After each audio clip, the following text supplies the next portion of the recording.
ಈ ತರ ಗಾಡಿ ರೆಡಿ ಮಾಡೋದಕ್ಕೆ ನಿಮ್ ಪ್ರಕಾರ ಎಷ್ಟು ಖರ್ಚಾಗ್ಬೋದು ಅಂತ ಅನ್ಸುತ್ತೆ?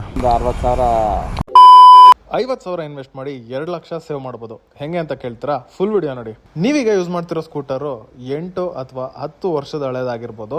ಪ್ರತಿದಿನ ಪೆಟ್ರೋಲ್ಗೆ ದುಡ್ಡು ಹೋಗ್ತಾ ಇದೆ, ಸರ್ವಿಸ್ಗೆ ದುಡ್ಡು ಹೋಗ್ತಾ ಇದೆ, ಇಂಜಿನ್ ಮೇಂಟೆನೆನ್ಸ್ಗೆ ದುಡ್ಡು ಹೋಗ್ತಾ ಇದೆ. ಈ ಸ್ಕೂಟರ್ ಸಾಕು, ಹೊಸದೊಂದು ಸ್ಕೂಟರ್ ತಗೋಬೇಕು ಅಂತ ಯೋಚನೆ ಬರುತ್ತೆ.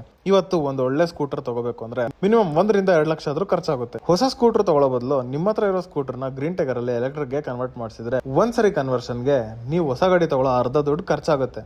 ಆಮೇಲೆ ಪ್ರತಿದಿನ ಪೆಟ್ರೋಲ್ ಬಂಕ್ಗೆ ಹೋಗ್ಬೇಕು ಅನ್ನೋದಿರಲ್ಲ, ಪೆಟ್ರೋಲ್ ಖರ್ಚು ಆಲ್ಮೋಸ್ಟ್ 0, ಮೇಂಟೆನೆನ್ಸ್ ಖರ್ಚು ತುಂಬಾ ಕಡಿಮೆ. ಒಂದ್ ದಿನಕ್ಕೆ ಆವರೇಜ್ 100 ರಿಂದ 120 ರೂಪಾಯಿ ಪೆಟ್ರೋಲ್ಗೆ ಸೇವ್ ಆಯ್ತು ಅನ್ಕೊಳ್ಳಿ. ಅದೇ 30 ದಿನಕ್ಕೆ 3,500 ಇಂದ 4,000 ಸೇವ್ ಆಗುತ್ತೆ. ಒಂದ್ ವರ್ಷಕ್ಕೆ ಸುಮಾರು 43,000 ಇಂದ 45,000 ಸೇವ್ ಆಗುತ್ತೆ. ಅದೇ 3 ವರ್ಷಕ್ಕೆ ಅನ್ಕೊಳ್ಳಿ 1 ಲಕ್ಷ ಇಂದ 1,30,000 ಸೇವ್ ಮಾಡಬಹುದು. ಈಗ ನೀವೇ ಹೇಳಿ, 50,000 ಇನ್ವೆಸ್ಟ್ ಮಾಡಿ ಸೇವ್ ಮಾಡ್ತೀರಾ ಅಥವಾ ಪೆಟ್ರೋಲ್ಗೆ ಲಕ್ಷ ದುಡ್ಡು ಖರ್ಚು ಮಾಡ್ತೀರಾ? ನಿಮ್ ಸ್ಕೂಟರ್ನ ಎಲೆಕ್ಟ್ರಿಕ್ ಗೆ ಕನ್ವರ್ಟ್ ಮಾಡ್ಸ್ಕೋಬೇಕಂದ್ರೆ ಇವತ್ತೇ ಗ್ರೀನ್ ಟೈಗರ್ಗೆ ಕಾಲ್ ಮಾಡಿ ವಿಚಾರಿಸ್ಕೊಳ್ಳಿ ಅಂತ ಹೇಳ್ತಾ ವಿಡಿಯೋನ ಇಲ್ಲೇ ಮುಗಿಸ್ತಾ ಇದೀನಿ.